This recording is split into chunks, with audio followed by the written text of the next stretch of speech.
Switchboard, Christmas is more than just jingle bells and getting gifts. It's about peace and goodwill towards men. We're talking Beverly Hills Teens. Hit it.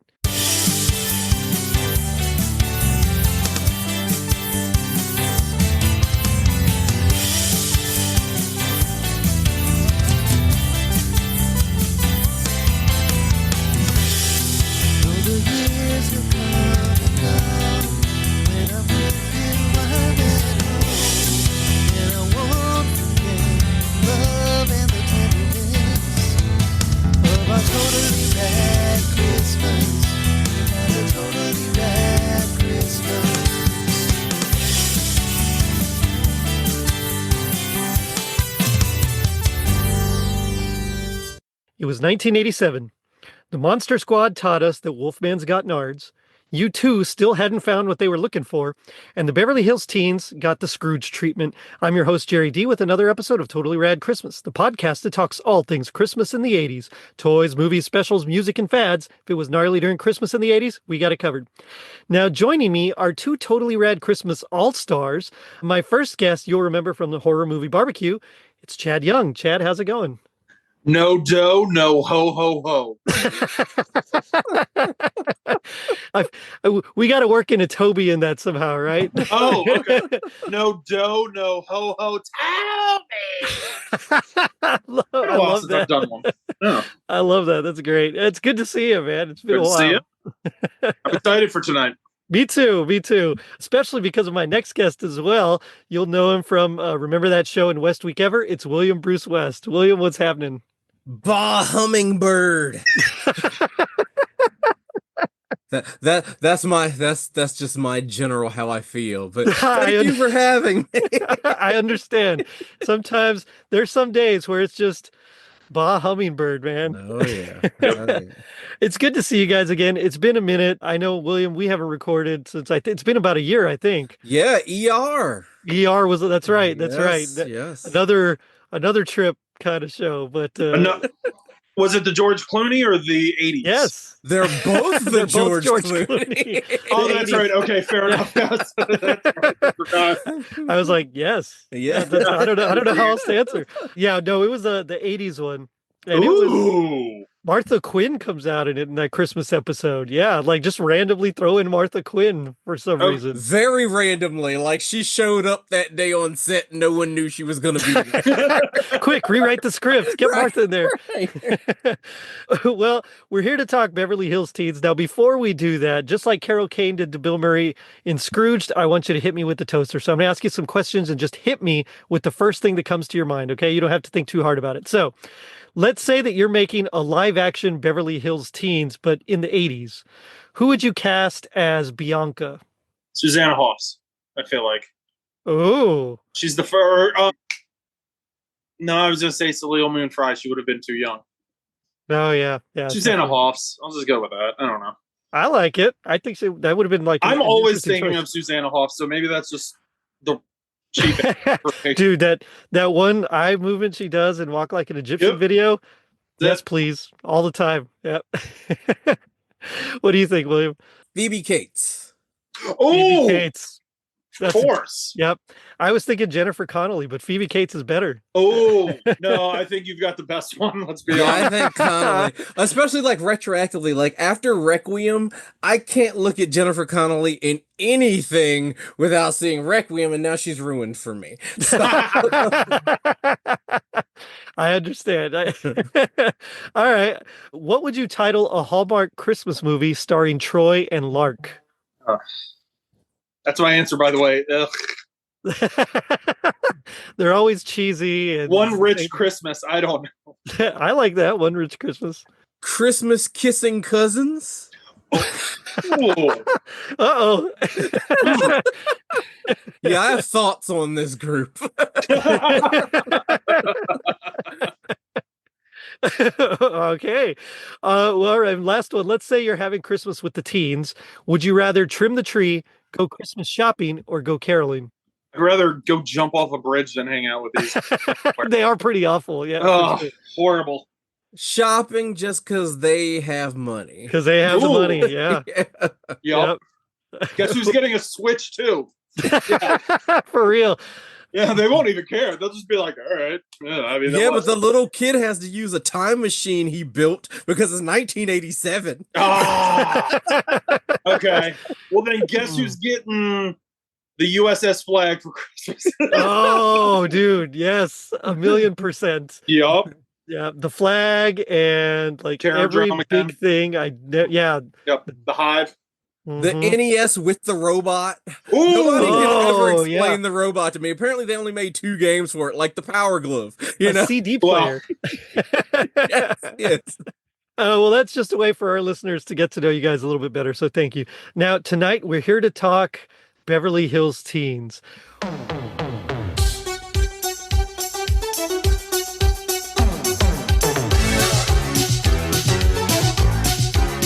Don't live your fantasy in Beverly Hills. Come on and make your dreams come true. What do you guys remember about this? Like, what's your history or experience with it? Why don't we start with you, William? There's one memorable aspect to the show. Okay, let me back up. I know this show because it was the show I could only watch if I was homeschooled, like homesick from school. Right. Because it was like, it came on in mornings, it was syndicated, but it was like the end of the syndication block. So it was Right. like school had already started, but if you were homesick, like right before the 700 Club, then the Beverly Hills Teens would come on. But right. like, it was completely unmemorable except for the swimming pool in their limo. Like, Oh, that yeah. to me is their legacy. I was telling my friend Brock just now that, like, to me, this show feels like it was created to promote a doll line that never came out. Because a pool limo is one of the most toyetic things. Like, thinking about that now, I'm like, I'd play with that. You know? So, like, For real. that's my memory of this show. Right on. loyal subjects or Super 7 would make that thing so quick. It would be Yeah. ridiculous. And Yeah, it'd be Super 7 for $700 sure. before tariffs. That's And you don't even get any of the figures either. Right. That's right. That's right. Water not included. Right. What about you, Chad? I don't. So I don't remember watching this as a kid. I remember I had a girlfriend about 20 years ago, and I would go over to her parents' house every once in a while. She would still have like all her childhood VHS, like, Oh, wow. and she was like the biggest fan of that show. So I remember that through her. But I don't remember watching this. In fact, I don't think I even knew about this until I got an 80s commercial and cartoon compilation tapes back in 1999, hmm which is just crazy to kind of explain and say out loud. But I remember seeing like clips for it. I was like, I don't remember this. And like Karate Cat and Street Frogs were on there too. Oh, wow. Yeah. And so like I kind of associate it with like lower like That's, like yeah.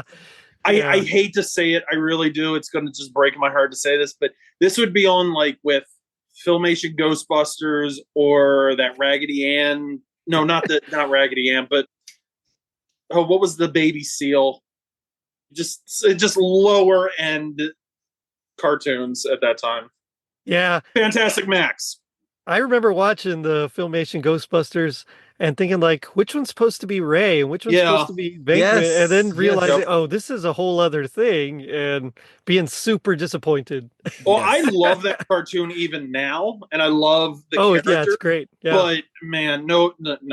Oh, I came to love it. What was the name of the big bad? It's like Primeval. Primeval. Yeah, like that was a cool design, man. Yeah.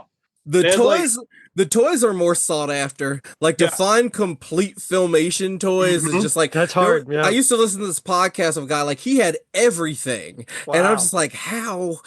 Like, where do you? Even the house? Yeah. I want to rob him. I hope he's listening and be like, he's not talking about me, is he?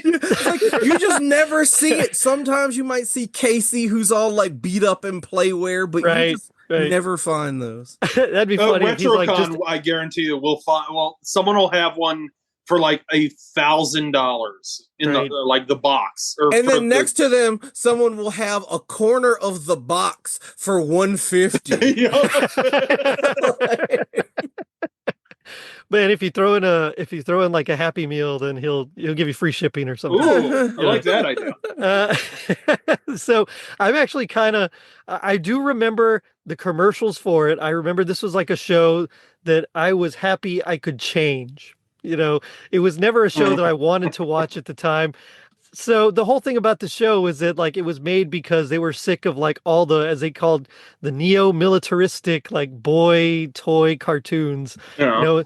And I that's the ones that I watched, G.I. Joe, Transformers, like Thundercats. Those were like all my jams, Mask. So like whenever this came on or one of these was like, yeah, next, let me go find something super cool on. And then it wasn't until like maybe 5, 6 years ago that I started watching and thinking, oh, this isn't that bad. Actually, I probably would have enjoyed this if I'd really just sat down and watched it. But there were other shows, and I totally understand what you mean about like the lower echelon or the lower Mhm. tier shows. There's like a hierarchy where you have like your major Transformers and GI Joe was amazing, but all those He-Man, and then you got like your mid tier like Silverhawks and Mhm. Brave Star, and then you have your other things like Mr. T and Yeah. which You're stuff. Denver the Last Dinosaur. Exactly. Like- And this is like right there with those. I totally get that. You are on at 6 a.m. on Saturday morning. You're not in that 8 a.m. to noon category. No.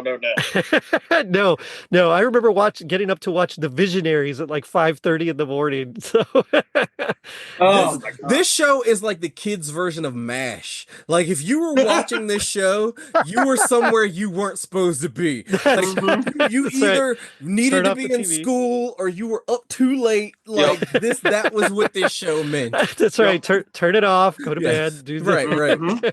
Like, you have a temperature, get back in the bed. That's right. Now watch The Price is Right. Right. Yeah. Drink the Sprite. So this was a Deke show. This was produced by Deke, aired September 21st, 87 through December 18th.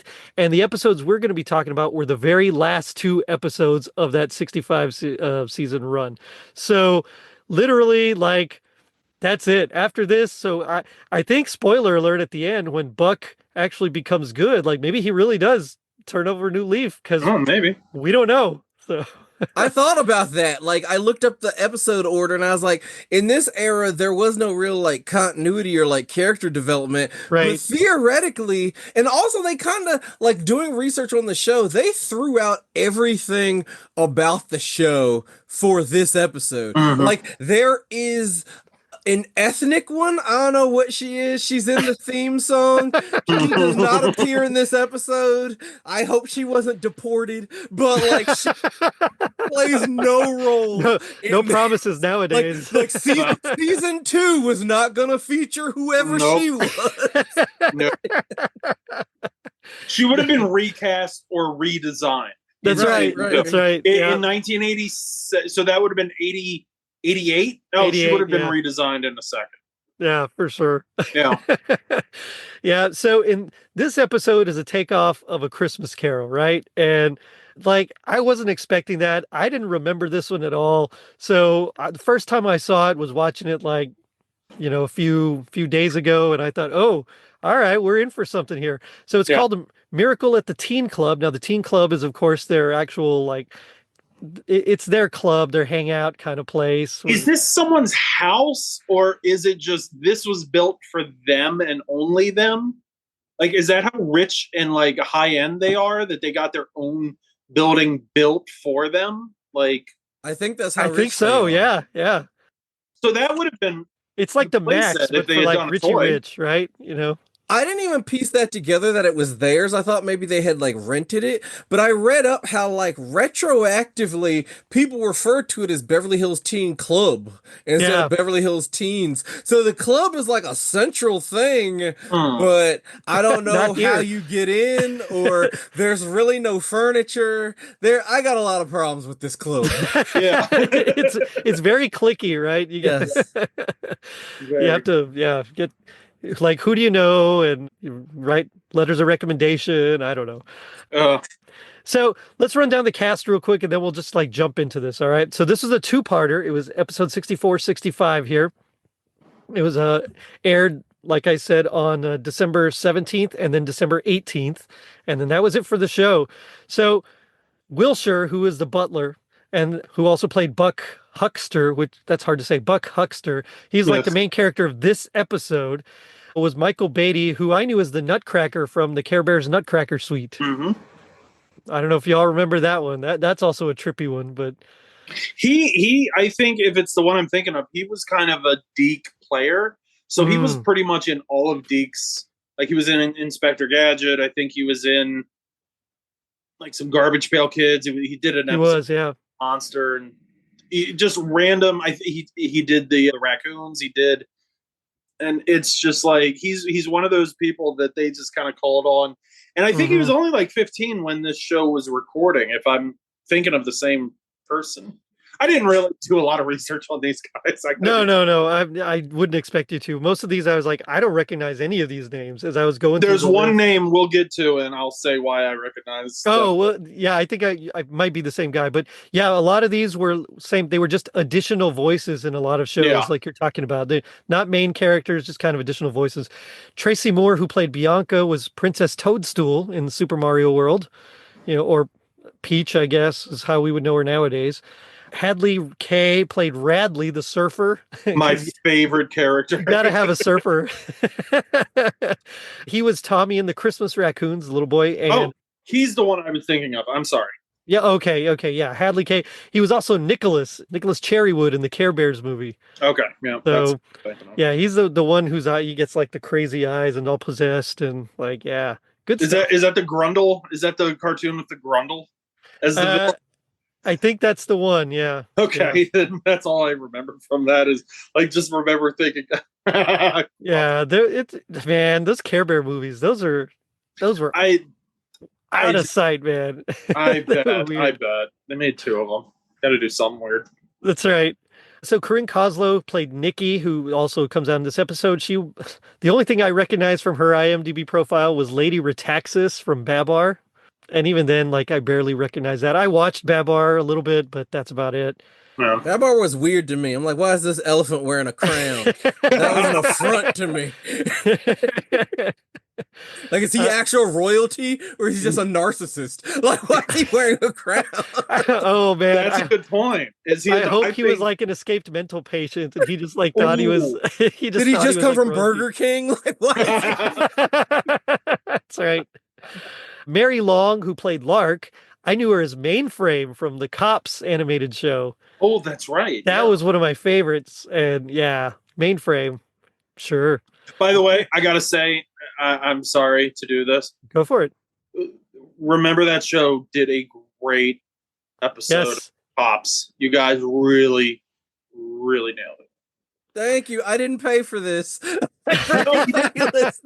But I was so I loved that episode and the fact that it was a really good discussion. It was a really good look at it. So I kind of just want to, since he's here, we may as well. Yeah, might as well, for sure. Yeah. My dad built us a clubhouse when we were younger. Like, I think it might have been like 8 or 9. And we were so into Cops that we decorated it. Like, we drew our own Ooh. like wanted posters with the criminals on them and hung them all around the clubhouse. I mean, That's it was just a awesome. crummy little like boxy kind of thing. But kind of jealous of that, to be honest.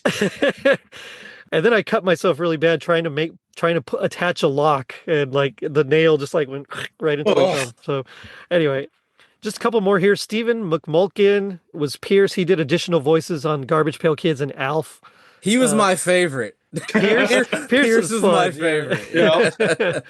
He was supposed to be like the Reggie, right? Like Reggie to the Archie, but Like on paper, but in execution, he's more he like had a little more the- Jughead. No, I don't know. Yeah. Yeah. Wait a minute. Hey, Will, can I ask you a question? Miami Jughead. He's the Anthony of designing Yes, women to the Yes. Yeah. Yes. My unfortunate incarceration. Yup. Yes. It's great. Jonathan Potts was Troy. Now, I know him. I don't know if you guys have seen that movie Totally Killer. Oh, It's that's think the about it. retro horror thing, right? Yeah, yeah. It's like, what if Back to the Future was a slasher film? Uh, I remember that trailer. It looked very Shudder-esque, but like I feel like Chad probably would have. Oh, Chad's making a face. I'm over the whole, hey, let's go make a slasher in the 80s. And I'm just like, See, I liked Yeah. It's a Wonderful Knife, but it came out at the tail end of when people wanted that stuff. But Yeah, check that out. nobody saw it. Yeah. fair. Yeah. So that's where I knew him from. And then, okay, just two more here. Sean Roberge, not Sean Robert. What? Wait, I did notice that. I was like, Sean what? Roberge. He played. wait a minute. He was now, a little now I'm nerdy starting kid. to realize why Sean couldn't make it in the first place. He's not getting his residuals. Was it based on his life, maybe? Right. He played Chester McTech. I feel like if your last name is Oh. McTech, you're destined to be like a gadget nerd guy. Like you're gonna be Q to James Bond somewhere. He was Bedtime Bear and Care Bears and Tuxedo Sam and Hello Kitty.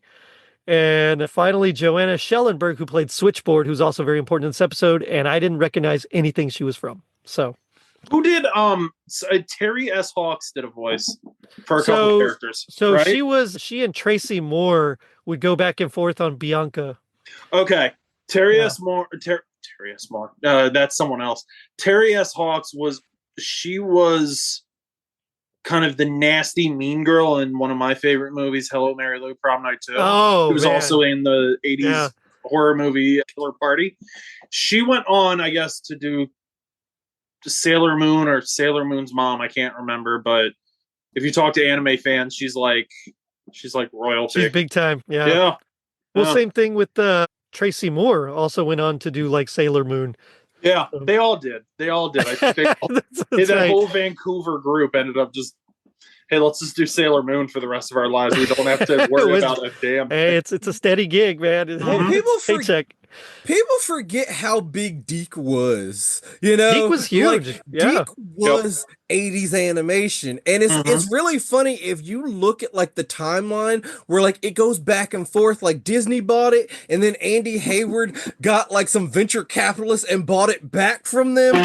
Like Saban is the only one who's bought stuff back from Disney, and that's important because Saban did all of Deke's music. You know, like before Power Rangers, that was his thing. Him and Shooky Levy, like, let's just make this synth riff, you know? And then they come up with this whole like Power Ranger thing and go off and start Fox Kids, and it just changes everything. But it all goes back to Deke, you know? Right. Like, well, so speaking of, they did, of course, the music here, like you said, and it's another one of their like just really catchy poppy tunes, man. It's like this was a good theme song.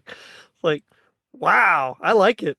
I was say shocked. a lot about them, but their music's usually great. Yes. It is. Now, I have heard some of the things that they have been credited as composing. They actually didn't compose. X-Men. It's just he had like actual studio that people used. And, Yeah. so we I don't could know say how he many was of a it was producer. actually him, but Well, yeah. I learned today because I was on this thing.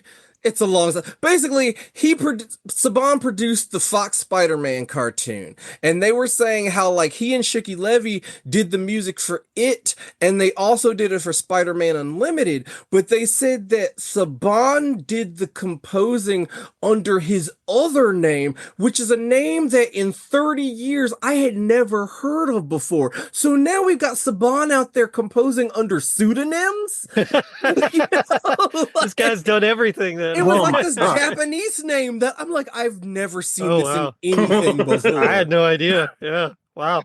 Good for him, man. I mean, get your paycheck, I guess.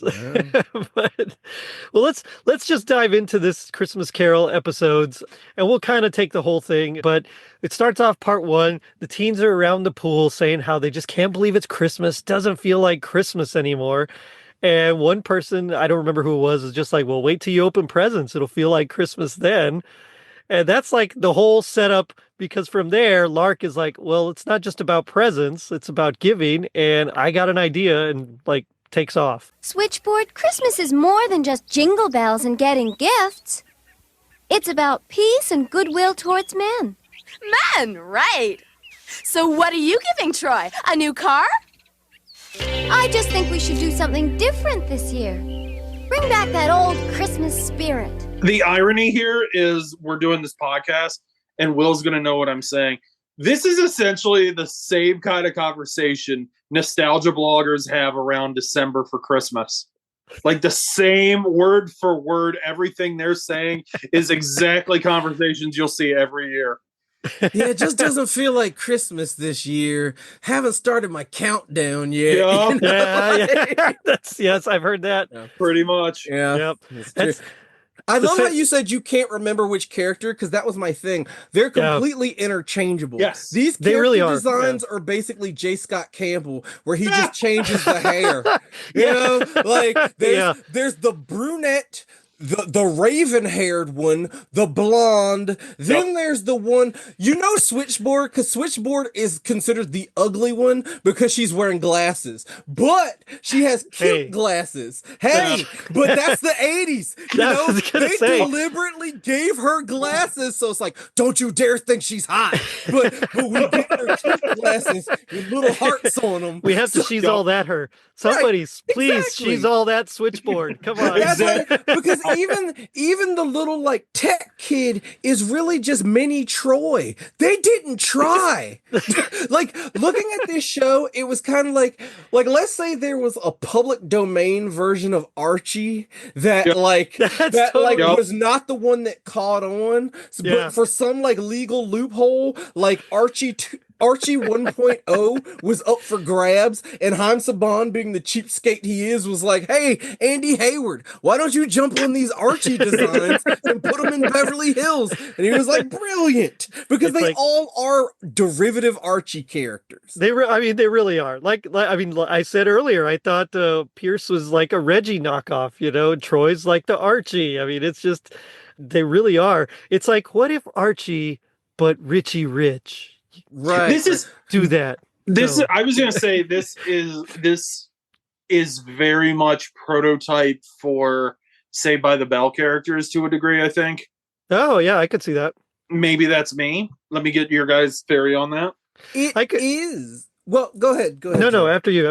No, I was gonna say it is, but it comes out at a very weird time because it runs 1987. 80s are like the greed is good era, and Right. it was great being rich. Like it was like, just be rich. That's where Donald Trump came from. Before all this, he was the rich guy. This is the era that gave us Lifestyles of the Rich and Famous, where Yeah. Robin Leach just Robin traveled Leach, to yeah. rich people's homes and showed us how extravagantly they lived. Like it was just about getting rich. Like you didn't have to do anything with it. It was just greed is good. Amass all the wealth and just like possessions you Yup. can. I like how But- MTV just took that and was like, I could do that. exactly. Cribs. But like as we get into the 90s, then there's like this social responsibility angle to it, where it's like it's not enough to be rich. You got to use that money for something good. We're getting into like climate change. We're getting into like Captain Planet. You gotta start a charity. You gotta do things like that. And I bring this up because to me, it's prototypical 90210. Not just because Oh, they're in Beverly yeah. Hills, but 90210, when it starts, it's about that like culture shock of these twins from Minnesota now live in Beverly Hills, and they could have been live action versions of the characters here. But once you They might get have to been. like Yep. once you get to like junior year, the wealth really isn't a big deal anymore. It's kind of like, yeah, Steve Sanders' mom is this famous soap star, and like they all have resources, but the whole like, wow, these freshmen are driving to school in Jaguars is kind of falling off because it's not in fashion anymore. And then that kind of like morphs over time. We're like, okay, you can be a little rich. And now we're in this point where it's like, eat the rich. Like, we hate rich people. Like, you couldn't reboot this show right now. Like if you did, they'd all have to be murdered one by one on like a Netflix streaming series. So it's just interesting seeing like the the social progression from this show, because this is the last moment in time these kids could get away with living like this. The funny thing is, it also came out like a little too late. Because I feel Yes. like Beverly Hills Cop was huge, right? In like '84. It's like if this had just been like 2 years earlier, 2 years, even a year. even a Even year. a year, because Mhm. this is just September to December. So it's like if it had been like September to December of '86, like it would have been perfect. Yup. They Yeah. might have gotten another They season. might, yeah, But exactly. Yeah, '87 just is too late. yeah. There was a big like obsession in the 80s with, and it all goes back to what Will was saying, like being rich and all, it was so cool, and that's what Dynasty. Yeah. Beverly Hills was like the main location for all of that, at least in, Mhm. like in shows and all that, So that's the one thing that kind of stood out. And another thing that stood out in my head, I was like, oh my gosh. When you were like watching these shows and you'd be like, oh, you're rich, you automatically live in Beverly Hills. Yeah. Right. Yeah. Right. And that, because like you're saying with Beverly Hills Cop, like that helped kind of solidify the image of like Rodeo Drive and all Right. this. But Mhm. one little anecdote that I always love is that one of the co-creators of 90210, Darren Starr, he's from Potomac, Maryland. And he said that when he was designing the show, it's Yep. actually based on Potomac, Maryland people. That like it just happens to be set in Beverly Hills. And if you ever come to Maryland and you go to Potomac, you will see it's like it doesn't have that like central, like there's no Rodeo Drive, but like the lifestyle, the houses, the kids, it's the same thing. Oh yeah, 100%. You're Yeah. absolutely right. Yeah. It was like it started with the Beverly Hillbillies, right? And then it just With kind their of cement pond. that's that's right. And then it just kind of progressed. Yeah, in like the 90s, it went from like everyone goes out to California and everyone goes out to Beverly Hills, and then in the 90s it just turned into New York City, Times Square. Like, oh Yeah. my gosh. Yeah. Big time. Mhm. Yeah, I'm like, And I think Seinfeld had a lot to do with that as well. I think so too, yeah.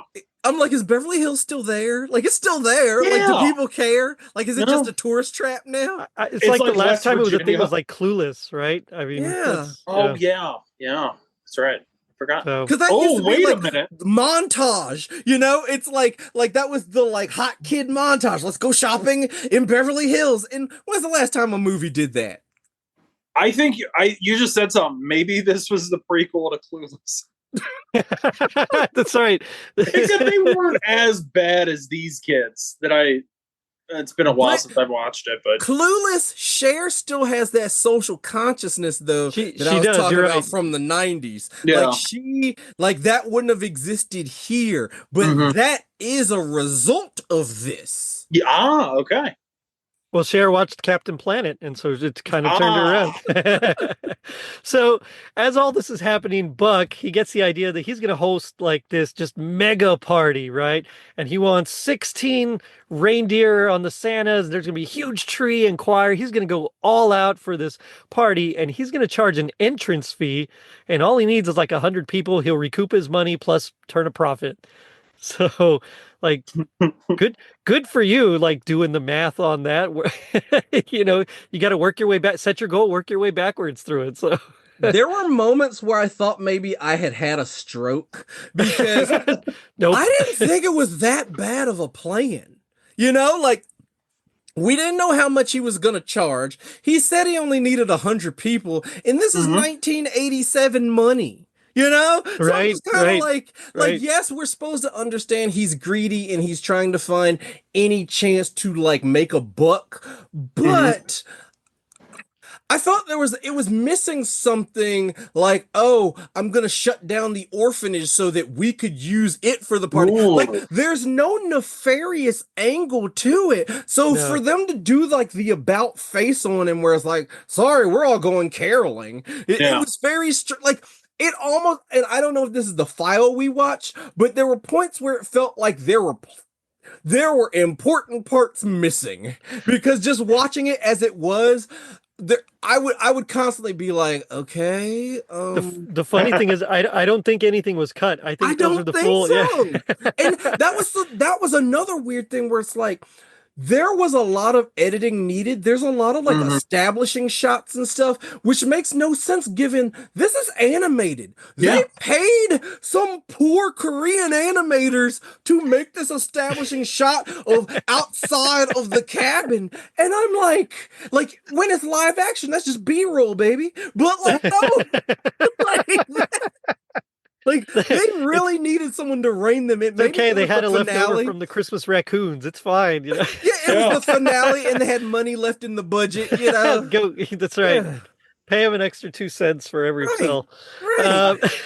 So, but it is funny because what's her name? Switchboard is like, well, there's only 6 people coming because Troy and Lark are going to go caroling.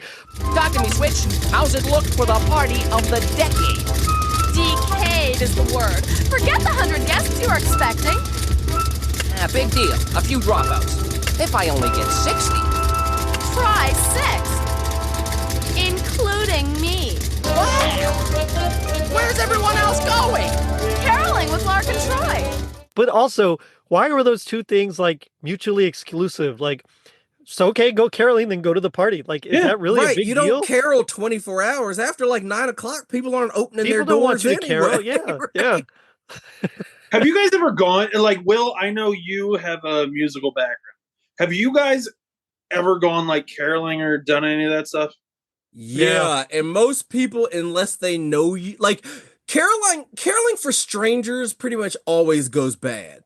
Like if you're Right. caroling for like the neighbors who know you or like old people, if you go to a nursing home, they Yes. eat that up. We Yep. also, my school used to do it at Wheaton Plaza. Chad knows that place. Yep. Like we would do that on like the ground floor when like Santa would show up like that That's day. cool. You know, Yeah, but I it's can see like that. my entire life has taught me that like people don't like unwelcome singing. Like they just don't. Like you That's can just trick anecdotal yourself. Like I have 2 therapists now. It's been 20 years since acapella, but I'm just now realizing like people didn't like that. You weren't as cool as you were in your head. I know what you mean though. It's we do go carol whenever like the whole family's together. We do go Christmas caroling. Now we, like you said, we just go kind of down our street, and then we might drive to like a couple of friends, you know, of our Exactly, parents. and the people who are gonna appreciate it. Right, Otherwise, right. like you're just as bad as the people who say I clearly need new siding. You know, like don't show up on my porch in some random winter evening. Some Like, some hail damage on your roof yeah, there. We can yeah, take care of yeah. that for you. We'll give you a free estimate. We're also doing windows. That's right. Free estimate for real. But it's like for some reason they can't do both, right? That's like the whole thing. Right, right. And so now Buck is like trying to cut corners, and so he scales it down from like 16 reindeer to 2. He buys like a really crummy snow machine. I mean, it's like he's really cheaping out. But what didn't make sense to me, and this is why I thought I had a stroke, where it's like, okay, the teens, it seemed like were gonna go caroling. Like, are you telling me that Lark and Troy had basically just done like a Rocky throughout Beverly Hills and attracted every other teenager to go caroling with them? Because it seemed like the caroling was going to affect the plans of the club. Yeah. But It's there like were- breaking, he like said- breaking 2, right? exactly. He said he needed 100 people. So you're telling me those 100 people all went caroling? Something didn't add up there. So I didn't understand why he was just automatically like, okay, I just need 2 reindeer. You know what Like- though? All those 100 people would probably have loved to go to that mega party, man. Exactly. At Sure, their just exclusive keep teen it- club out in the woods where like international waters basically. That's right. That's right. I mean, Bro, there's yeah. a murderer out there. it is strange. That's right. I know what you did last summer. But they're like, yeah, you know, he's like, we're going to have a catered. It's going to be awesome. And Lark and Troy are like, hey, it's cool. Just come caroling with us. We're going to go get some burgers afterwards. And like, he thinks like they might as well have said they were going to poison him. Like, what's the deal? Which- Like, burgers are awesome, man. Yeah. Burgers were beneath him because remember when he sees like the first ghost, he's like, no more caviar pizza before bedtime. And I'm like, is that even a thing? Are they I just, didn't even clock him saying It's- that. I'm like, are they just punking us? Is this a rich person thing? A ghost? I gotta lay off the caviar pizza at bedtime. Oh, don't believe in ghosts, eh? Watch this. I so want there to be caviar pizza now. Like, I really hope. I'm sure it's on Reddit somewhere. Someone had to have made it. Maybe someone saw this episode and actually was like, I need caviar pizza. There's a, I there's a hope there's a Dino. whole- There's a Dino Drek article we're forgetting right now. That's what I have to It's say. like the time Matt made caviar pizza. I hope there's like a whole Beverly Hills Teens cookbook. And, Oh my and that's in gosh. there. Oh, it's man. real. It's Caviar real. pizza's real. In fact, Pizza Hut sells a version. No, they don't. What? Okay, Well- now you're punking us for. So Pizza Hut sells pizza caviar. So Oh. it's like pizza infused caviar, but there is caviar pizza, which is the most expensive pizza. I can imagine that. So there's a recipe out there. Well, maybe Wilshire made it for him or something. I don't know. But like, so the 6 people that are coming to the party like show up in this sleigh, and Switchboard wasn't even going to go, but she just wanted to see their faces when she told them the only 6 people were coming. I love that. She's just like, yeah. I love Switchboard because she's the one character who would not need to be changed today. No. You just change her name, but Yeah. she's the one who's vlogging. She's the one, like Right. she's the technological busybody. It's like she's Yup. Switchboard back then because she had like 12 phones, but she's the one who's like, hey guys, it's Switchboard here at the teen club. Like, smash that like button. It's your girl Like, comment, Switchboard. subscribe. It's your girl Switchboard. And everybody be like, what's a switchboard? I don't know. My grandma used to say it. Will, we know about probably, I'd say 6 girls who could probably be Switchboard. Oh yeah. Oh yeah. Oh yeah. Maybe Well- they are. We don't know. Yeah, it's good. So Jillian and Chester arrive. They kind of sneak in, and it's a good thing that they get there because the party would be dead. Place is dead anyway. But as they get there, this dilapidated snow machine like reaches boiling point and just kind of explodes snow everywhere, and Can they get we say- stuck. They get stuck.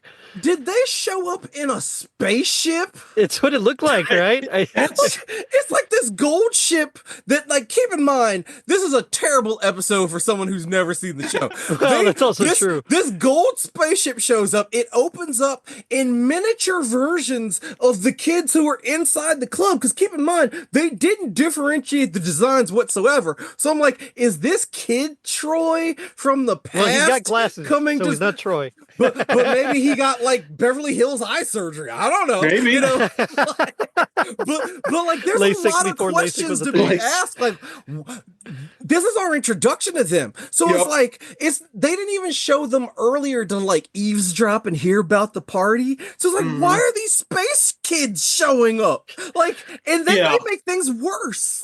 Well, and this dude is like legit a genius because he's got like a sonic gun, you know. Well, I mean, his pocket. It- He yeah. just, oh, let me move my keys and just pull out this sonic disruptor.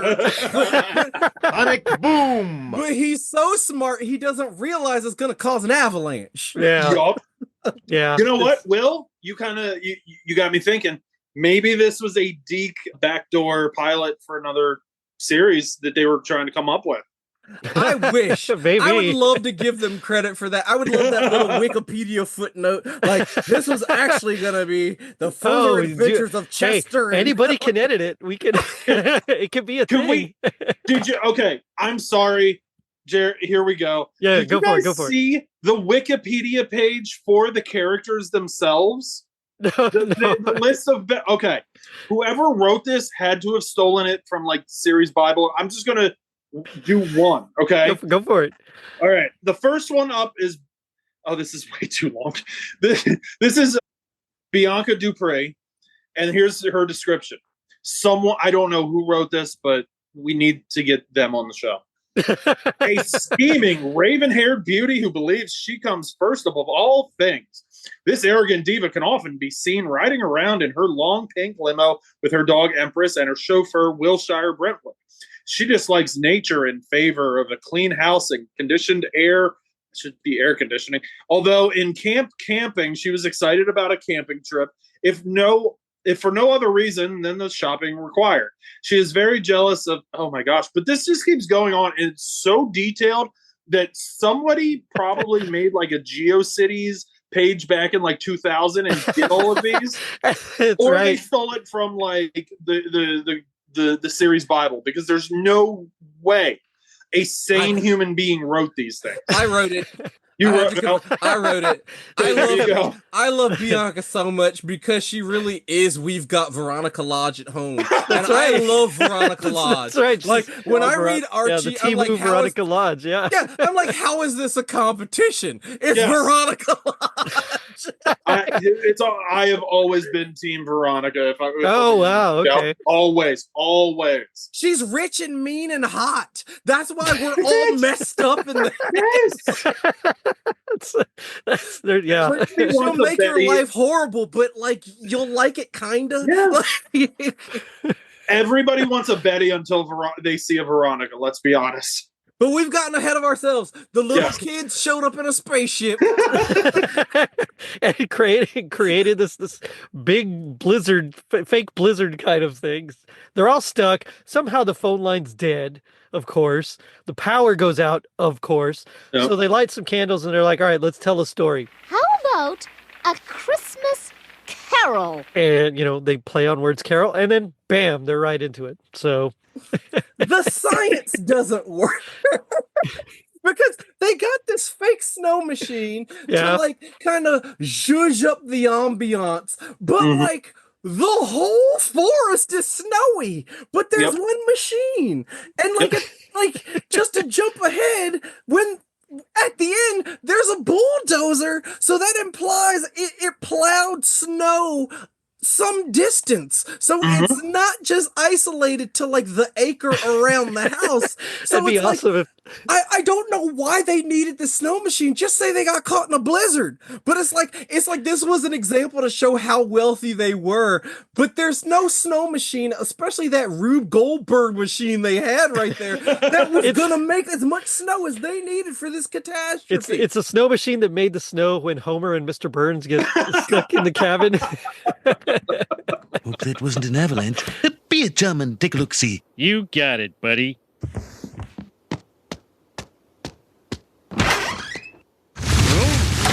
I mean, I don't know. It's just, you're right. It's impossible, but it's Why they're wouldn't rich. they Anything's possible. Why wouldn't they have a backup generator? They're rich. Well, did they have right. those back then? I'm sure they had to have, right? I think so. Because of hospitals? I don't know. Yeah.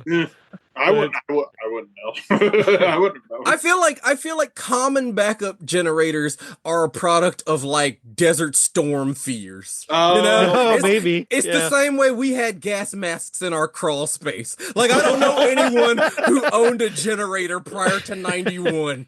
Some doomsday prepper. Exactly.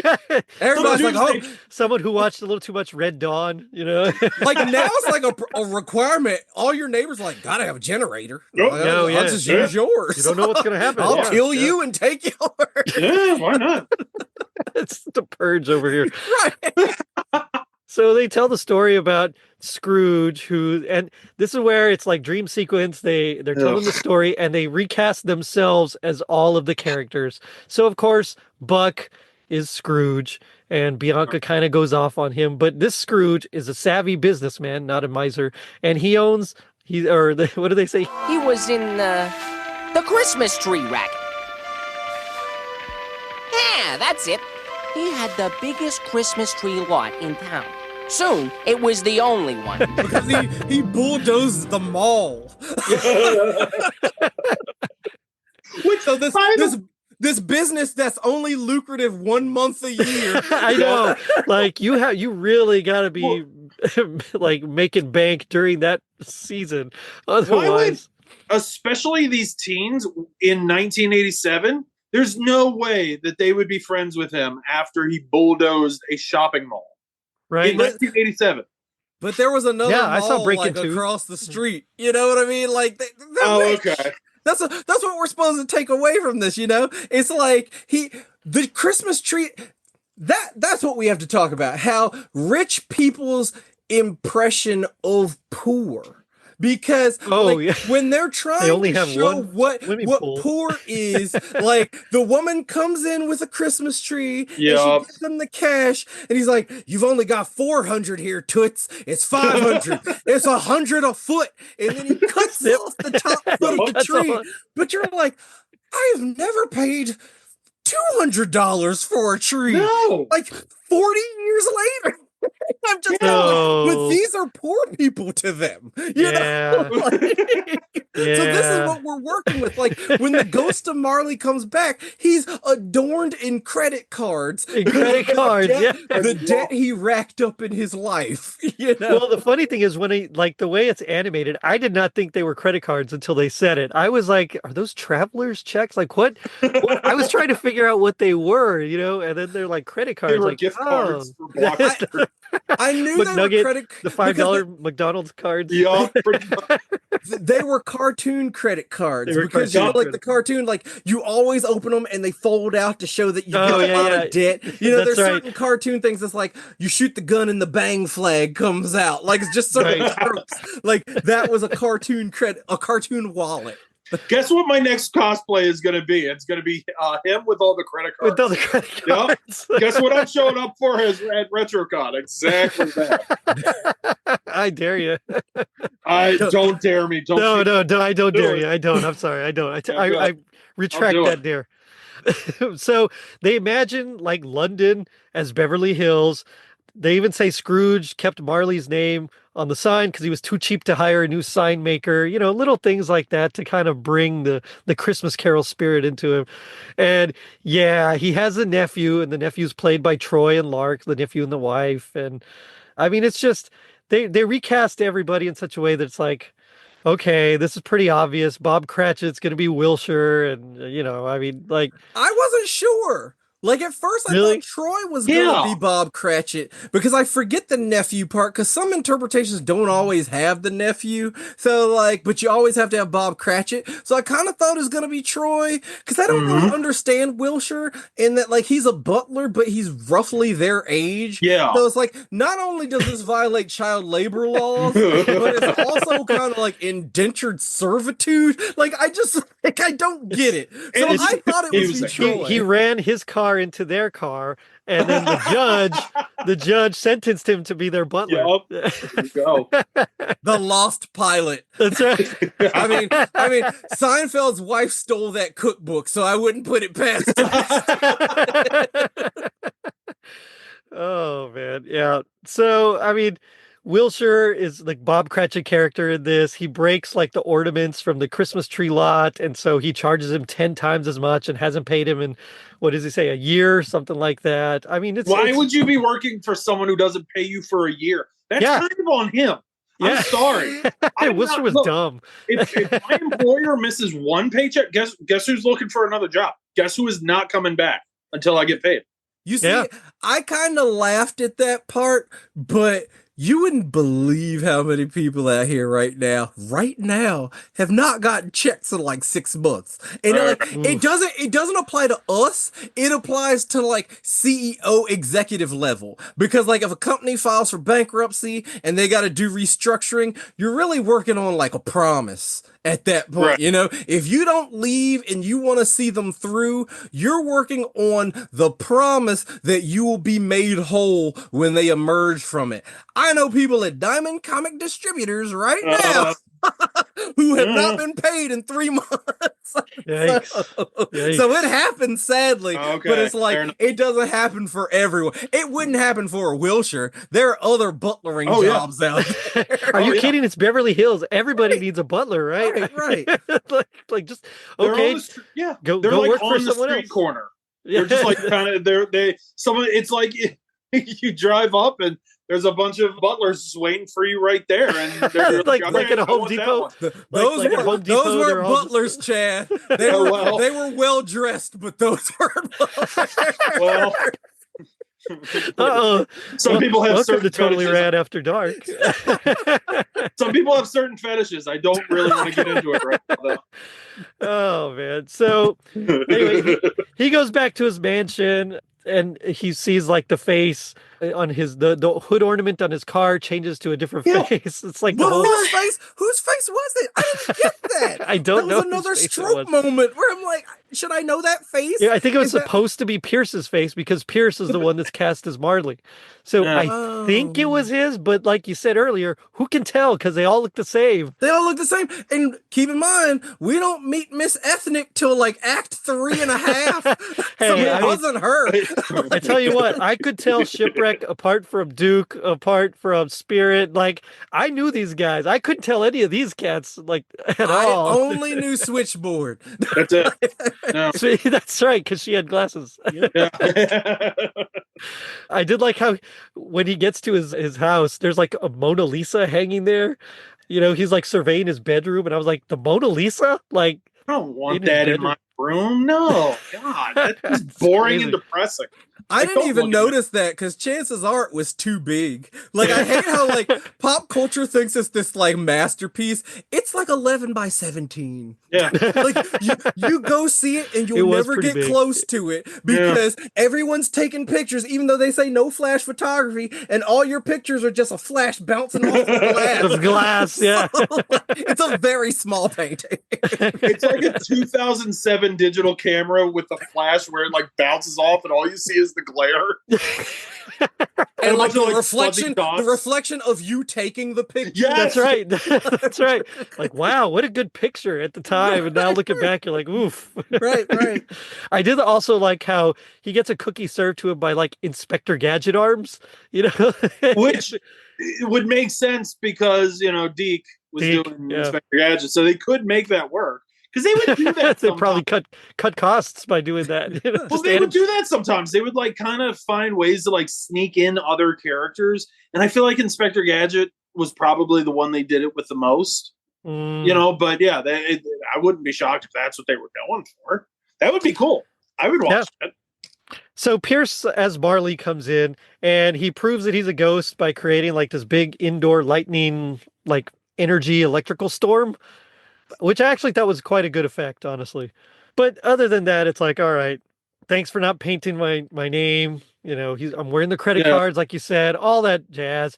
And I like how when he says, you know, that he has a list of Scrooge's faults, he pulls out a paper and it's like that dot matrix printer paper. It's got like the little the tabs. It's like the list of Jericho, pretty much. Cheating, lying, fraud, you know, all the normal things. And he's gonna send 3 more ghosts, and then just like in the movie, and this is where we get our very first Hindenburg. Oh, no, not that movie. Anyway, that's kind of like where part 1 ends, and part 2 begins with the first ghost, which is it's Radley, which yes, my favorite. who surfs in. He's a surfing ghost. Listen, there is nothing that made me happier than. So, like I said, I've never watched an episode of this show before, and at this point, I was just like, "Oh, great, all right, part 2." As soon as he starts talking and he surfs in, I was like, "Oh, we're saved." Yeah, Yes, I'm back in. The California surfer guy. I'm like, we are safe. And again, I'm going to go back to remember that show you guys did, James Bond Jr. and they had Oh man, Gordo I love that was my show. favorite character for this exact reason, because you couldn't have a cartoon about teens and not have the dopey surfer dude. It has to be a surfer. Yeah. I to this day, that is if your show doesn't have a dopey surfer guy, I don't care if it's Breaking Bad. If I don't see a dopey surfer, I'm not watching. I don't care. It's dopey surfer and kid in a wheelchair. You can't Yes. have a Oh, group big of time. You kids gotta have without those two. But like Yes. my thing is like there's always that Twitter joke about like Surf Dracula, but it's like here, you know, in 1965, Surf Ghost would have run for like 3 years. Oh my gosh. Totally. He probably Oh would my have been. He would have been a God. villain on Are you Batman, kidding right? me? Right. Yeah. Surf Speaking Ghost, of, like how great would it have been if, like, as he's surfing by, like Patrick Swayze and Keanu Reeves, like, I got yelled at online because I've never seen that. That's what is Point it? Break. Point Break. Yeah, I've never seen that. Believe it. I've never seen it. I just like, but you get enough through pop culture. It's like, oh, Yes, shoot your gun in right. the air. You get that from like, what is that? Hot Fuzz? Yes. Pretty much. Yeah. I wanted to hear him say "bruh" a little bit more. That's my only note. You know, he was great. He wasn't a ghost of Christmas Past. He was a blast from Christmas Past. Gosh, this dude rules. Why are we giving this guy his own show? I would watch this. Oh, Radley. Are you the spirit whose coming was foretold to me? Yeah. Sorry I'm late, dude. But I was waiting for a really gnarly time breaker to take me here. Well, what kind of a spirit are you? I'm kind of a blast from Christmas past. Yeah. Oh, So and by the way, I'm sorry. I wanted to point something out because I went back and looked this dude up, and he, well, okay, you're gonna have to. I apologize. You're gonna have to edit this little. that's okay. Hadley K is his name, Right. Hadley the K. voice actor, and he actually played a character named Bradley in Meatballs. So he kind of has. You know what? Just take this part out. He's like Tony. He's Take like this part. Tony Danza, where like every role has to have Adley in the name. Yeah. It's like he's throwing the script at the director. I said my name was Tadley this time. I have a few notes. Maybe What we if this could- character's name was? Yeah, I thought we agreed on this beforehand. Yeah, you're gonna play Mark. What if it was Madley? Mark Hadley. Ooh, there you go. Oh man. So they surf to Scrooge's past. It's the shopping mall where Jet and Gig. Now, one thing I was reading was like this is the only episode where all of the teens appear, even though There's a not all lot of of them characters. Yeah. There's a lot of characters. There's This is a overwhelming. lot of character. It really Yeah. is. But the problem is the ones we don't see this episode are the ones who actually look different. Like they're the Yeah. ones who bring Right. some Jet and diversity. Gig look 'Cause cool, Jet and man. Gig look awesome. Yeah. But my biggest complaint from this scene is like, wow, he's just gonna bulldoze the mall right there with no like protections. Like they're just watching it. Like it could fall on them. Somebody's gonna die. I hate that this is like my third Breakin' 2 Electric Boogaloo comment, but also like that's what they were trying to do, right? Just bulldoze the miracles while all the kids are there. I mean, there was nothing, no protection. Speaking of Breaking 2, there was a great episode of Remember That Show that I was like, we haven't covered Breaking 2 yet. Man, Breakin' 2 was awesome.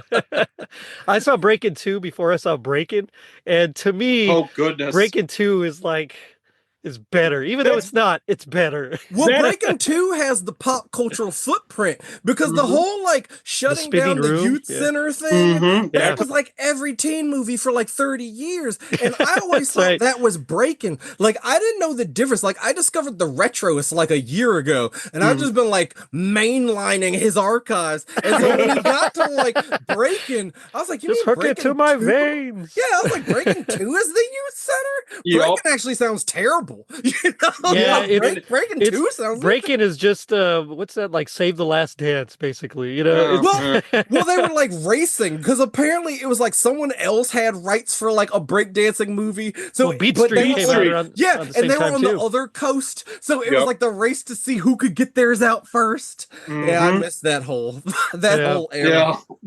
And then Rappin' came out. the Armageddon and Deep Impact kind of Oh, thing. Lord.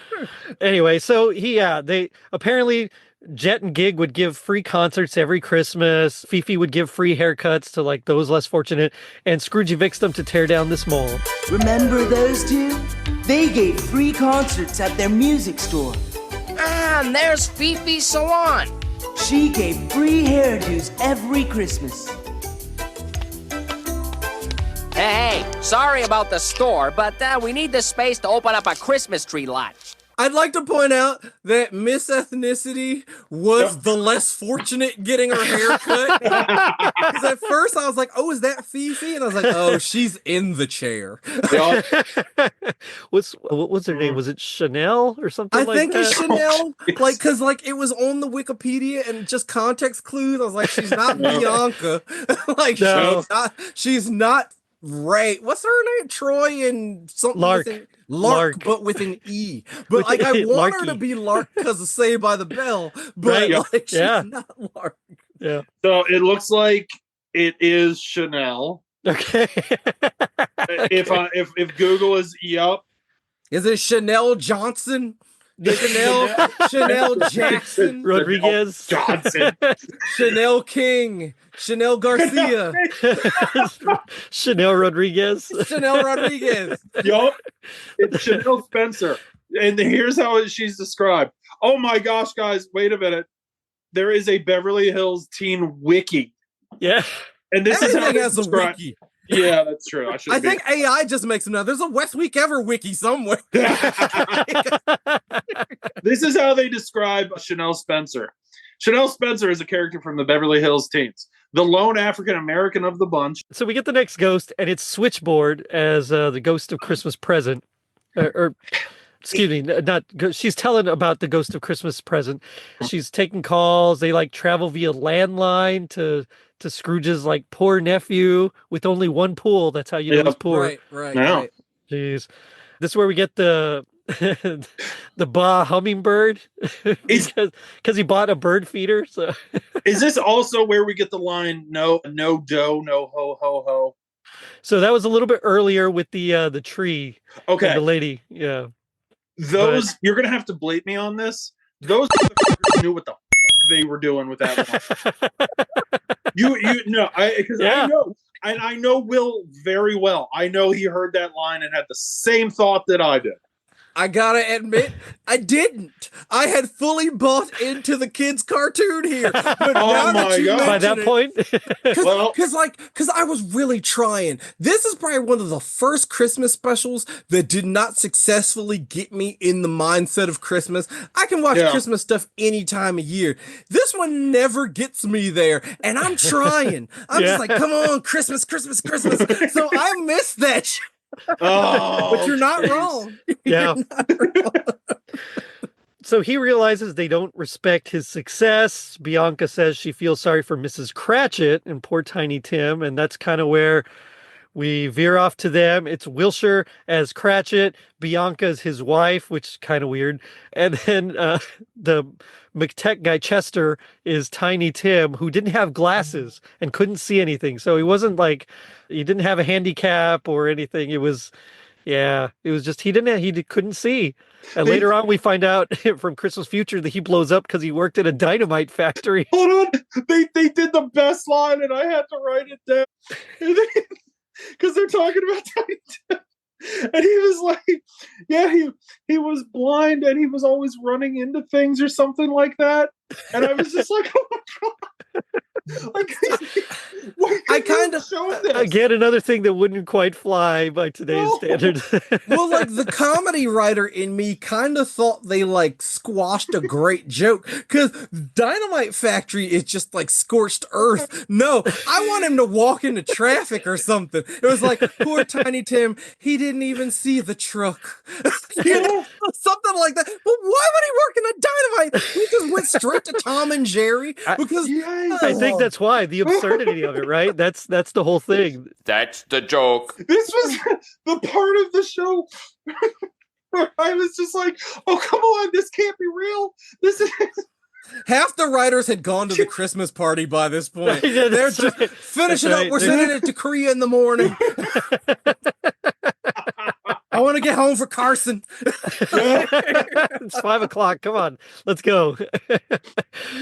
Yeah, that was unhinged and just deranged the way. Well, they and Tiny played. Tim gets crushed by a shelf as well, as we see. They just keep going through these like 1,000 ways to die, and it's just like this is getting to just be a little much. The dishes are finished? Tim, if you're talking to Mom, she's this way. Huh? They're finished, all right. Oh my! Tiny Tim! Ah, the poor kid. Too bad they couldn't get him some glasses for Christmas. Hey, if you ain't got the dough, no ho ho ho! Did I say that? Yep. They should have animated all of these. If they had shown it, that would have been even funnier. I swear. But instead, they animated a bird's eye crane view of outside of a snow. Yeah. Yeah. No, It's we cheaper. want the good It's cheaper. Maybe the studio had like objections, like we will not draw a killed kid. Studio notes. Oh, It could you have know been what they noted, should have yeah. done? They should have done that little thing where they show it's like a child's drawing with like stick figures and it's animated. Like with a note, like the studio would not animate this. VFX would've missing been here. Oh my gosh. So now after this one, we're back in the real world. The candles are burning out. They need some fuel for their fire, so they take his Santa suit, which he complains it was $50 to rent. And this is where he kind of falls asleep as they're telling the story. And Nikki is the one that Nikki Darling is her name. She comes in. She is the spirit of yet to come. She doesn't speak at first. He fears her more than, I like this line, I fear you more than a tax audit. which is just bad writing. I wouldn't have gotten that as a kid if I had seen that. No, I wouldn't have either. I would have been like, tax on it. what are you talking about? Yeah. Oh, yeah. When for reference, when WWF did the IRS character, they would always do all these things. And I never understood what like an audit was or what a tax cheat was. And keep in mind, my mom got all these references because she was like the secretary or something for the government. So she got them more than I did. But it's like, when you talk about like tax audits in a kid's cartoon, it's like, got to have something for the adults watching with their kids. Oh yeah, I'm sure they're like, you're damn right. Wait till you find out in real life. What? But it was always IRS against like Tatanka, which like looking back. No, well, okay. Oh man, this episode is very questionable. By the way, if this is your first episode of Totally Rad Christmas, you are in serious trouble. No, there are quite a few lost episodes with me and Chad out there. Oh no, no way. This is awesome. Yeah. So I do like Troy and Lark run into Wilshire Cratchit, right? Or Cratchit and his wife, who almost says Merry Christmas. Apparently, at this point in the, quote unquote future, Buck is so rich, or Scrooge, sorry, is so rich that he owns Christmas and you have to pay him every time you say it. And I like how we see Game Boy from Captain N almost, just fly by and it's like, this drone I didn't kind of know thing. that. I didn't notice that because again, this is where I was taken out of the show because I was like, "Don't give anybody some ideas, cartoon." I was like, "Why hasn't somebody trademarked Christmas?" Just wait. Guess what? Come December 2025. Guess what, everybody? Like, I'm honestly sitting there thinking of the legal ramifications. It's like, well, would it work retroactively? We should try to trademark Christmas and see what happens. Yeah, I mean, LeBron tried Taco Tuesday, and that did not go well for him. I don't know if I want to go. He might have a little more clout than we do. Go up against Santa. The best part is, as soon as those papers are filed and they get for approval, Will is going to get a nice little call from the Pope and be like, "Hey, heard you trying to trademark Christmas." Hey, They'll be like, "You're not the Pope. He's dead." It's just going to be me prank calling Will and be like, "Hey, this is the Pope. This is the Pope." See, now I've got an idea here. Guess You're what I'm doing? welcome. I'm taking my Ambien tonight, and at 3 a.m. I'm calling Will and just be like, "Will, it's the Pope." We've just created the newest worst movie on Tubi. I know. Which one? Me Throw in calling a slasher, and now it's Trademarking Christmas. That's going to be a Hallmark movie, and like Candace Cameron's going to star in it as like a businesswoman who wants to trademark Christmas. He's a workaholic. Yes, he's a control freak. That's right. Yep. Oh man. So yeah, we hear about Tiny Tim dying in the dynamite factory. Oh my God. We were sorry to hear about Tiny Tim. Oh, his eyesight was bad. He was always running into things. Oh, it's my fault. I never should have let him work in that dynamite factory. Poor Tiny Tim. You mean they never bought him glasses? How could they? You own everything in the world. Scrooge owns everything. I like how his house, like she shows him his house, and he actually starts to like go back to his old ways because of how much stuff he has. It's basically the Bat Cave. There's like the giant Tyrannosaurus in there, the giant penny, and he's got like the Leaning Tower of Pisa in his he backyard. looks outside. Yeah, there's like the Eiffel Tower, like like he owns everything that there's nobody to do business with anymore. So he dies of like boredom essentially. And dream, let's be honest, dying of boredom.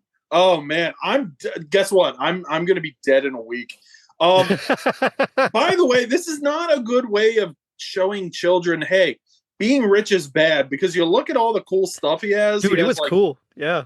An airport he wasn't dead and he wasn't sick. He was just kind of like old and pockmarked. Yeah. So he's just sitting there like, oh, everybody hates me, but I got all my stuff. He'll live.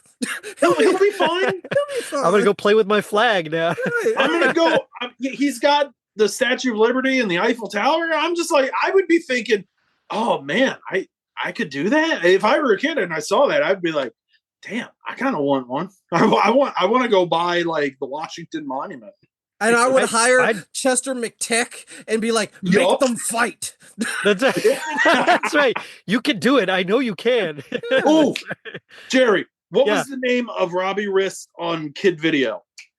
Oh, it wasn't Gizmo, was it? No. It was something like that. I want these two to be, if I had money, best buds. I would pay them to fight to the death. That's how I would waste my money. Make a bunch of nerds fight each other to the death, and it would be the most just boring fight in the world. Because especially back then, nerds didn't know how to fight. It would be a fun lot of them for like still a don't. week. It would be fun for like a week. Oh, it was But Whiz. it was Whiz. Whiz, yes. Yeah. It's like Squid Game, you know? It's like that's like, you get bored of it after a while, and you got to up the stakes. That's right. Well, fair enough. So all his friends and like the townsfolk come like Frankenstein style with the pitchforks and the torches, and they just were burning him in effigy. They had like scarecrow versions of him and stuff they were swinging around. And so the ghost disappears, and it turns out he fell asleep, and this was part of his dream. Of course, he promises Wilshire a raise. He gets he promises Chester glasses, and Chester's like, I already have glasses, because it's like the real guy. And then he decides he's gonna go caroling with them. They actually come dig him out of the snow because they're bored reasons. He dug them out because he dug a tunnel. He just happened to have been met on the other side. You're right. Yeah. But he was so like revved Gung-ho. up from the dream, because one thing we didn't talk about from the dream, this was the one time where the dream could affect him, because the other two ghosts, or like the other ghost scenarios, he just passed through things. But when the villagers came with their pitchforks, that's right, and they were throwing rocks and stuff, they were really actually hurting him and hitting him, and the ghost says like, oh, that was the other ghost, like that's not how I operate. That's how they work, right? Or something like that. Yeah. You're in a nasty mood. Good thing they can't see me. Who says they can't see you? You did, didn't you? Not me. That's how the other ghosts do it. With me, they can see you. What? Ah! Yeah! Right, so that's what really snapped him out of it. So the fact that he woke up and he's like, oh, I'm not being biblically stoned. Like, maybe I'll dig my friends out of this avalanche. It reminds me of that Daffy Duck quote where he's like, I can't stand pain. It hurts me. So yeah, you're right. He decides he's going to get them back home for Christmas, and he starts digging his way out. But because like the horses from that sleigh that they rode up in like got away, that's how Troy and Lark knew that they were in trouble. So they got why would they get a snowplow though? Like, that's just so random. Like, I knew you were in trouble, so I came in the snowplow. Call Mr. Plow. That's my name. That name again is Mr. Plow. But whatever. And so he asks if he can go caroling with them. They say yes. He gives like a massive check to the local orphanage, and I don't buy they that. open presents, and that's kind of how it ends.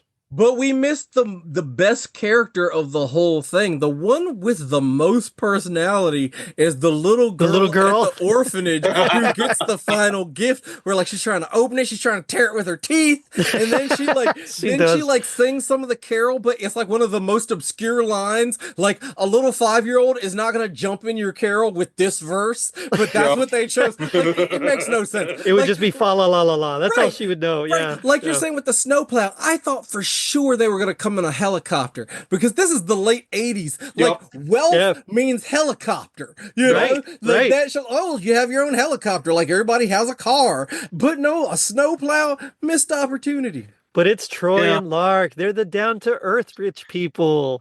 So they would have brought the normal helicopter and not the military. Not the gold plated one. This is where Will's theory that there was going to be a doll line comes into play, because the house, the snowmobile, they could have done a helicopter. They could have done all of these things. They could have done it all. It's a very toyetic show. It is. But also, my problem with these 2 episodes is that they don't deserve to. There's not enough meat there for 2 parts. What I thought may have happened, and it makes sense this was the end of the production cycle, this would have made sense if they had like released this as like a weekend holiday special. Maybe FHE eventually put it on VHS, one of those things to really make it work, like make it more special, because as a 2-part thing, there's not enough there. It could have been edited down to 1 episode, but like, I don't know. I would love to know the production notes on this show, because there's a lot here. It's almost like, it's like, remember that show you watched for 63 episodes? Well, most of that doesn't matter now. Because sure, there wasn't continuity in like character development back then, but you get nothing from this episode. Like, if you don't know who these characters are, you know one is really greedy and everyone else is pretty. Well, and so to the point, I'll piggyback off that, where as I was writing notes for this, I had to go back later on to my notes and add their names, because I didn't know who was who. I was just like, girl does this, blonde girl does that, later on I was like, oh, Lark, okay, that's all right. So, So can I touch on something Will just said about syndication? And especially most, if not all of Deke's shows were syndicated. Yeah.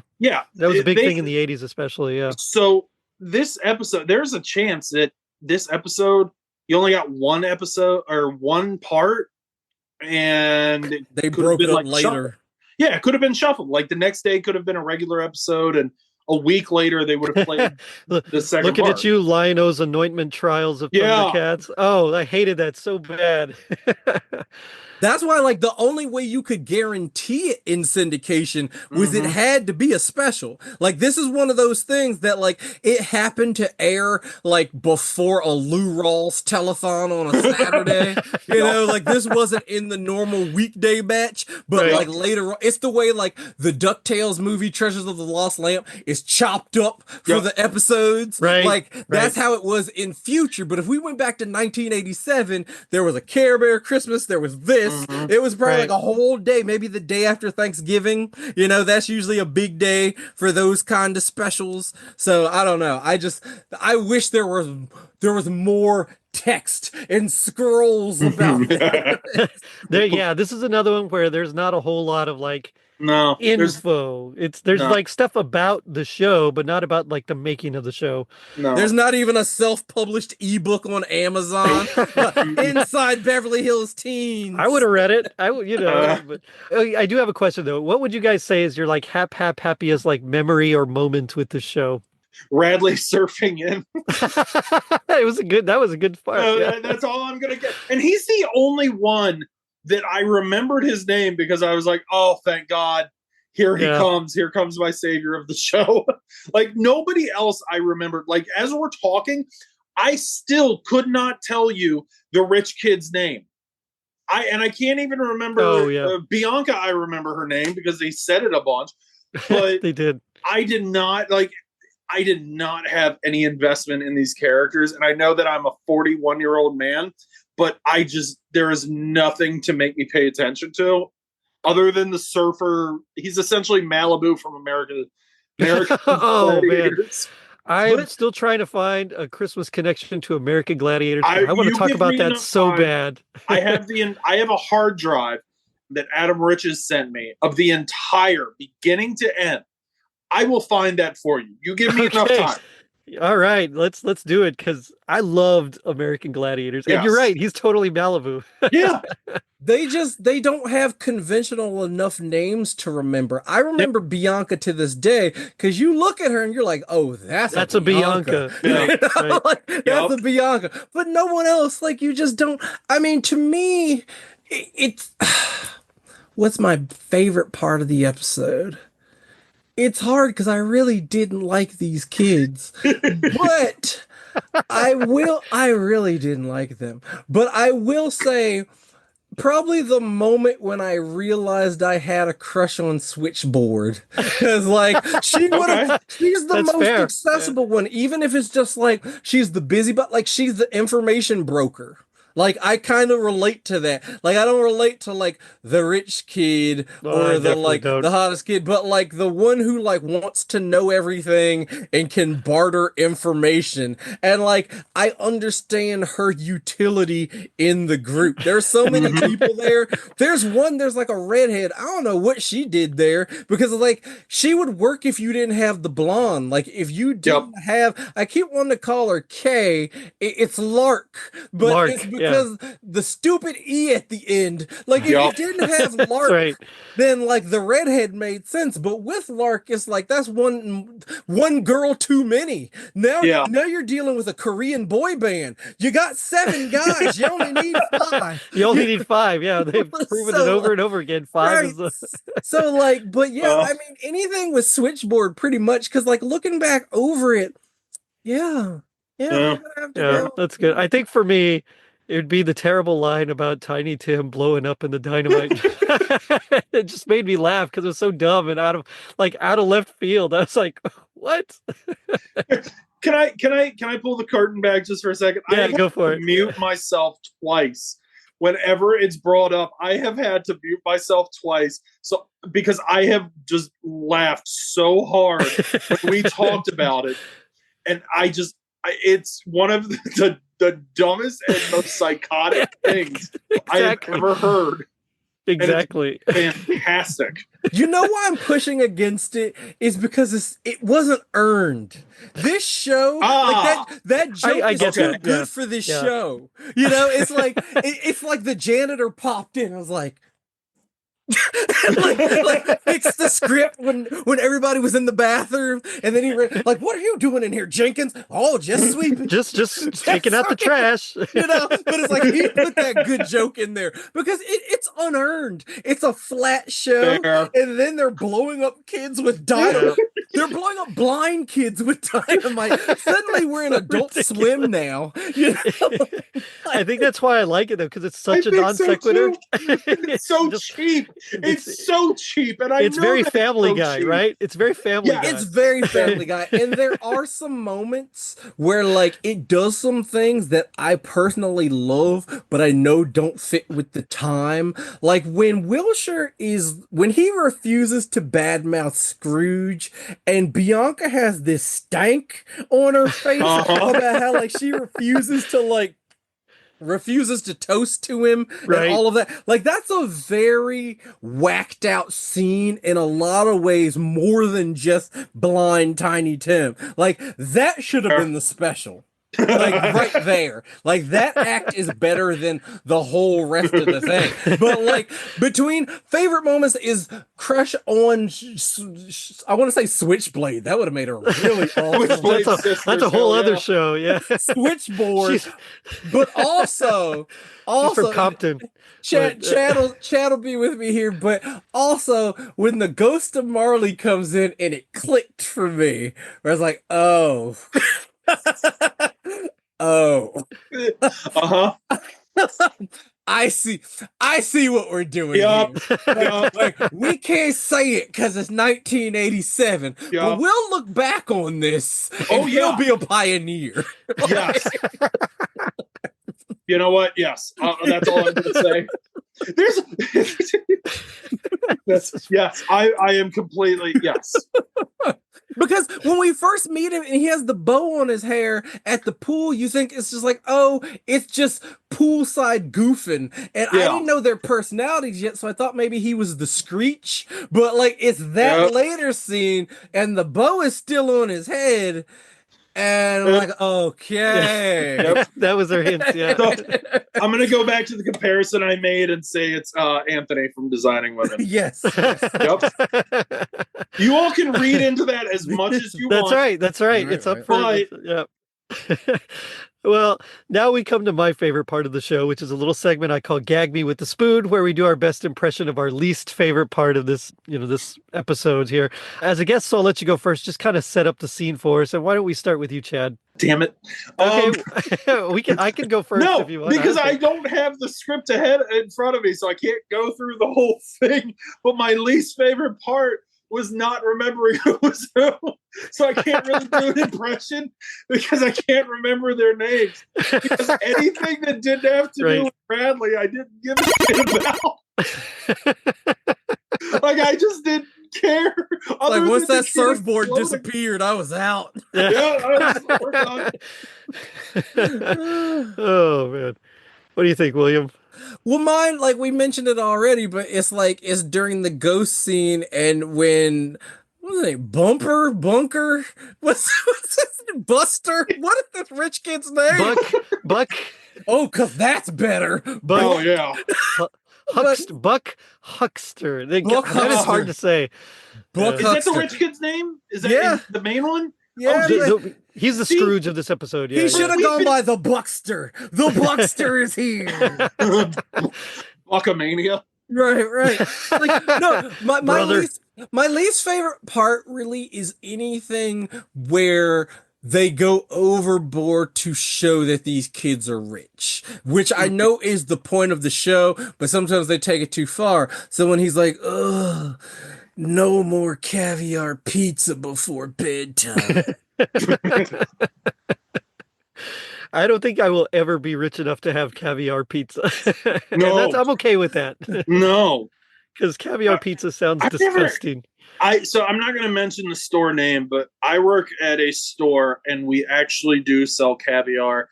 And every time people buy it for like Thanksgiving, like between Thanksgiving and New Year's. And every single time, you can probably guess the kind of person that comes in and buys that for their. Yo, where y'all's caviar at? Great, this is going to come back and make me look horrible. But I'm having a party up at the crib and I need me some caviar. It's Colt 45 brand caviar. Oh my gosh, I'm never doing a podcast ever again.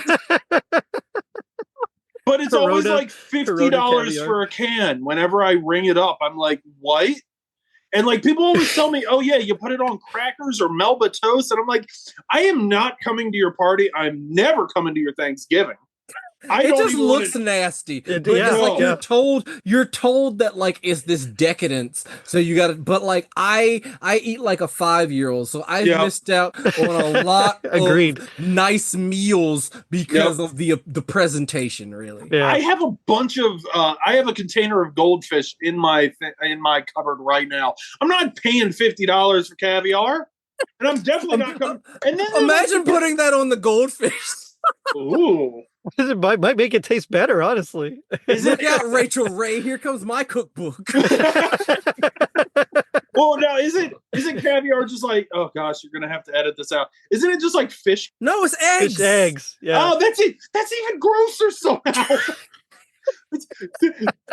You're gonna have to put like a giant expletive E on this episode, by the way. And when nobody listens and downloads, we're all gonna be like, "Why didn't this get nominated for a Ratty in 2026?"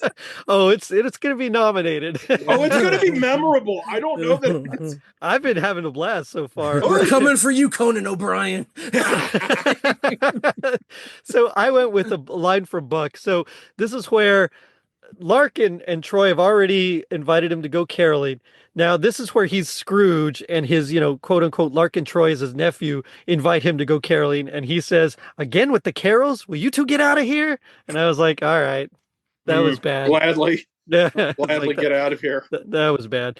But G.I. Joe taught us that knowing is half the battle. What do you guys think is the other half? He's dying in a fireworks factory or whatever it was. Eyeglasses. Eyeglasses. I mean, it is for us. We all wear glasses. No, mine aren't real though. I just wear them because I'm depressed and I got fat. That's the only reason I wear them. Oh, okay. Oh, Drew Carey glasses. Yes, exactly. If knowing is half the battle, then the other half is death. Because knowledge and the end of knowledge. Oh, wow. Well, those are both better than mine. I just thought if no one's half the battle, the other half is just not cheaping out on your Christmas decorations. Oh, well, yeah, that's too. Oh, man, guys, this has been a lot of fun. What do you want to plug? Tell me about your shows or blogs or anything you got coming up. Why don't we start with you, William? Oh man, what do I have? I have a website, westweekever.com. I post about pop culture, rants. Every week, every Friday, I do West Week Ever Pop Culture in Review, where I look at the week that was in popular culture. In podcasts, I have a podcast with Adam Pope from 18 other podcasts. So we won't list all those. But our show is Remember That Show, where we look at obscure and possibly forgotten shows of the 80s and 90s. We've done everything from Swan's Crossing to Pride of the X-Men. Our next episode is coming out soon. We did the animated Tick from Fox Kids. Oh, I love the Tick. And then next So we'll great. be doing the first live action Fox. It's really weird because I came up with this whole plan for summer called Come and Knock on Our Summer, where we were going to explore the Three's Company extended universe. And somehow we ended up doing Tick shows. So maybe that's July. I don't know. I'm the side chick podcast. Whenever my phone rings and he's not hanging out with his wife wizards, then we record a show. So that's where you can find. And I'm on all social media at William B. West. Right on. Chad? I'm no longer blogging as of now. But I do have an old blog, Horror Movie BBQ. I do occasional podcasts. So this show, you should be listening. Advent Calendar House. And I got to be honest, I'm going to continue to implore everybody. Is that the right word? Implore everyone to go download Remember This Show. Not because I'm the only guest to be on that show, which I think they learned a lot from and said, you know what? Maybe we only need just us two, because some shows don't need guest stars. And I think that's one of them. And I'm saying that all due respect. Go check them out because it's one of my favorite shows to just put on and listen to. And it makes me want to go watch these shows all over again. Social media is all Horror Movie BBQ until I figure out some new idea that I'm going to be in love with. Yeah, because you launched a new blog like a year ago. It, 2 entries. And I was like, no, I don't want to do this anymore because I got bored. But are you really retired or are you on hiatus? Because you're announcing right now that I don't blog anymore. And that's a heavy statement. I said as of now. So let's see. Every once in a while, I get like this urge to write something. And there have been a few entries that I have written and I just haven't posted because I'm like, I don't care. So we'll see. Come. Let's come back to it in Thanksgiving when Never say never, but right now Yeah. you're taking a break. I'm on hiatus. I'm on break. There you go. Nice little sabbatical. Sabbatical. Yes. All right. Well, definitely go check out all of that. Agreed with for sure with Remember That Show, Horror Movie Barbecue, great stuff. Best week ever. I was just reading Absolutely. the one about the Sydney Sweeney's bathwater soap. So, good stuff. Go check it out. And on that note, I'll end it with thanks again, guys. Thank And you. let me say, this guy Dickens sure knew a lot about surfing and checking us out on our social media pages, which you can find at linktree.com/totallyradchristmas. And if you're feeling like Buck donating to the orphanage, leave us a review in iTunes. It helps us reach more people and spread some rad holiday cheer.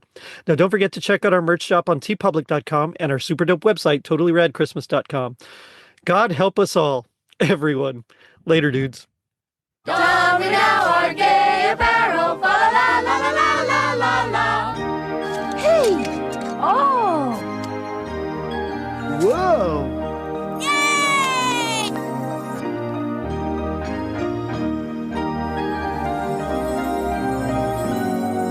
For the ancient Yuletide carol. Ba la la